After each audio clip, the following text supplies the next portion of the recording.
What's up, YouTube? This is your girl, Megan. Welcome back to my channel, to all of my returning subscribers.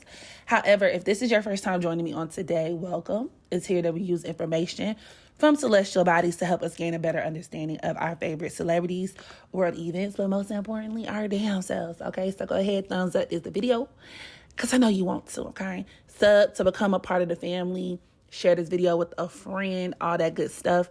And then finally, if you are interested in booking your very own natal chart reading, Synastry reading, any kind of reading of that sort, right? Involving astrology, feel free to contact me at astrowerld. That's Astro, ASTROWERLD at gmail.com, and we can get you squared away on today, okay? So now that that's been said, I'm coming to y'all with a celebrity Synastry reading that has been highly requested. And as you could guess, it is on Irv Gotti and Ashanti. So recently, Irv Gotti took to Drinking Champs to basically vent. It was giving vent. It was a vent session about not only his life, but he spent a lot of time talking about his relationship with Ashanti. And my guy was on an emotional roller coaster of sorts, right? Where he was really getting into the history between the two. It has been a long-standing rumor that he and R&B songstress Ashanti have had an intimate relationship, even despite the fact that this man has been married, or he was married around the time that the relationship was rumored to have taken place. So he pretty much confirmed it, was talking about when Ashanti started dating Nelly and, just a bunch of other stuff. And a lot of people really just, drug him over the coals. He got a lot of backlash after this interview aired because people essentially were like, you're bitter. Like, why do you spend so much time talking about this woman? He called her out of her name.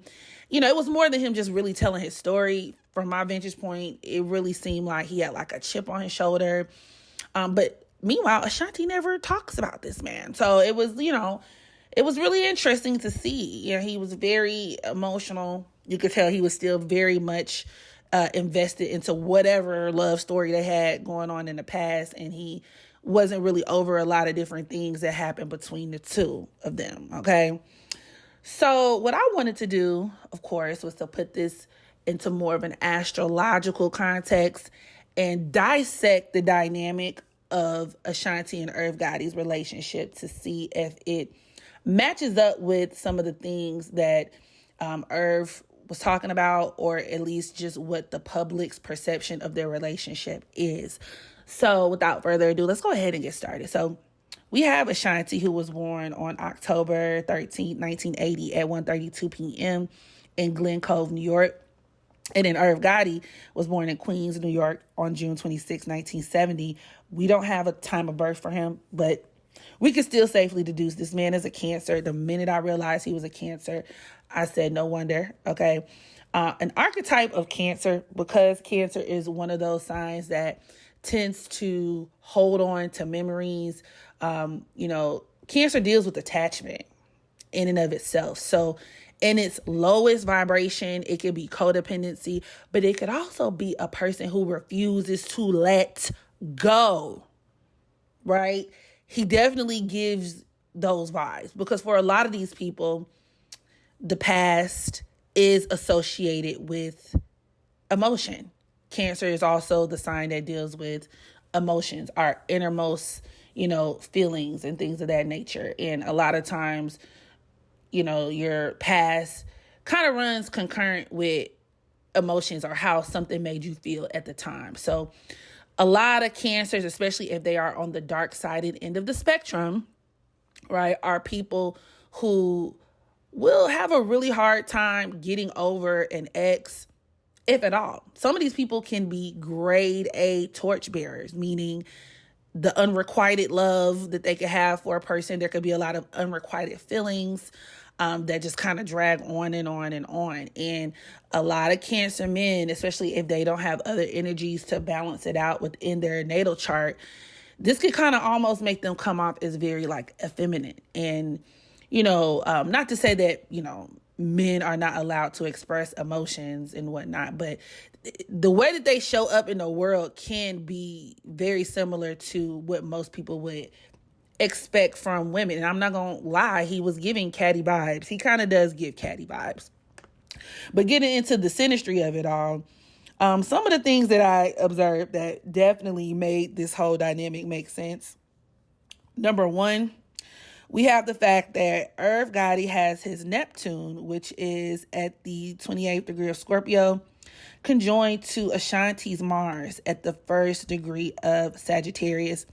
And this all would happen to be taking place in her 11th house. Now, something that's really important to understand about this, because Mars deals with our willpower, especially Mars and Sagittarius, right? These are people who are very free flowing people. These are people who need a lot of independence. She also has her Sagittarius moon in the 11th house. You know, these are people who need independence. The 11th house can deal with independence, liberty.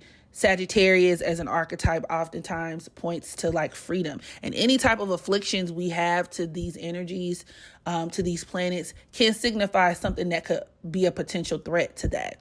So with Gotti's Neptune and Scorpio conjoined to her Mars, it can point to where just their entire relationship really could have consisted of him doing things to rob her of that independence, right? Where those are things that could have definitely been something that he viewed to be very threatening. It could also deal with, of course, Neptune is deception, but moreover, Neptune and Scorpio, you know, this could deal with where maybe he did a lot of gaslighting with her. This could deal with the person who, you know, was very dishonest with her, or, you know, did little things in very manipulative ways to kind of undermine her and undermine her freedom of choice, her freedom of power. And with Aries being in her 2nd house, honestly, her money, which there's like a whole legal situation, or maybe there, I'm not sure if there is, but I heard there was a legal situation going on between the two. Something about Ashanti not having her master's. Y'all feel free to fill me in on the details in the comment section. But that actually kind of makes sense, because that could also point to him making like deals behind her back, right? Things that are going to negatively impact her money. And honestly, Sagittarius also deals with publishing. So it's like, you know, there could have been issues with her publishing, you know, her getting her credits and the things that she rightfully deserved. And also with Aries in her 3rd house as well. This could also even translate into a form of like mind control. And another set of aspects that kind of reaffirm this theme of like mind control would also be Ashanti's Mercury forming in opposition to Gotti's Saturn at the 18th degree of Taurus. That number 18 is a very loaded number, because it oftentimes can point towards a person who is very tyrannical, selfish, self-serving, and can have a lot of really nasty character flaws. These can be very punitive people.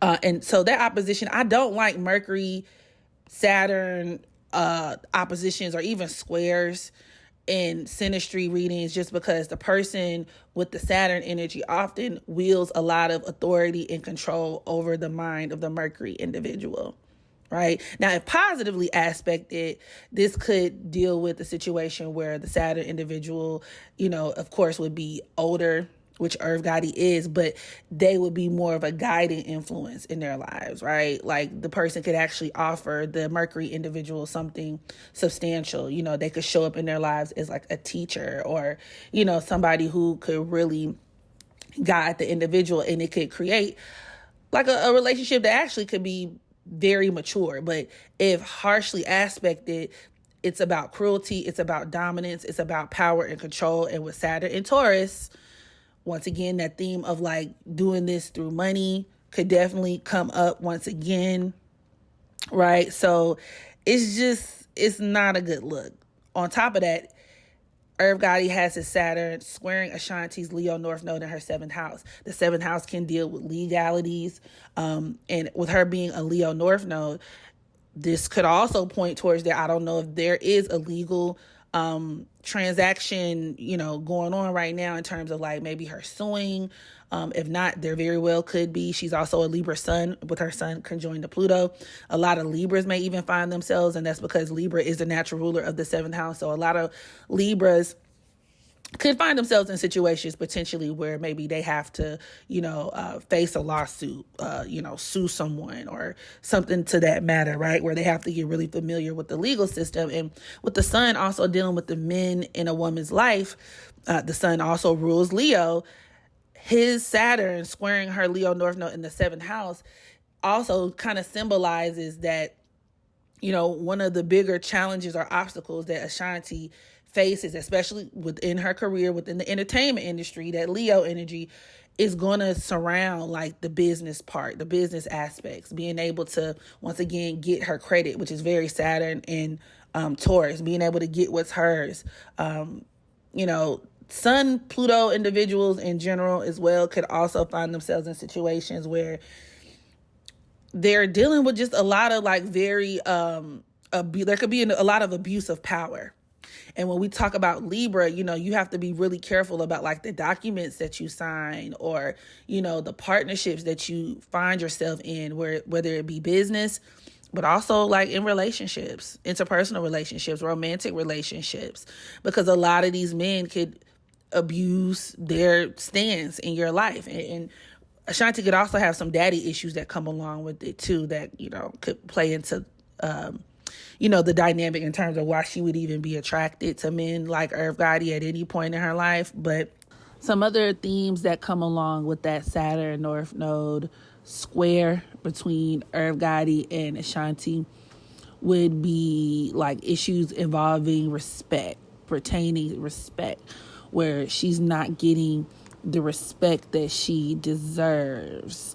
And another way to look at this is the type of respect that she deserves professionally in the industry. But once again, twofold. It could even be in the connection inside the relationship. Her Saturn is also squaring his sun. There are times where he could feel like she actually disrespects him. And with her Saturn in Libra, this could be due to certain business arrangements or decisions that she's made for herself, her relationships. I know at some point in the documentary, he was talking about how thrown off he was that she was with Nelly and all this other stuff. So, there are a lot of issues just surrounding just control and power struggles and things like that permeate this reading, that just make the connection. It just makes it so clear, like the mismatch of power in terms of like their relationship, especially when she first started dealing with Irv Gotti. So it's just like, it really just makes him look horrible. It makes him look crazy. Her Chiron is conjoined to his Saturn. And so when we talk about that Chiron at the 17th degree of Taurus conjoined to Irv Gotti's Saturn, that could deal with where a lot of, his controlling problems or him just being super authoritative and his dictator kind of cult leader kind of ways, a lot of times they probably activated some of her trauma. She could have a lot of trauma surrounding her own self-worth, self-value, self-esteem at some point.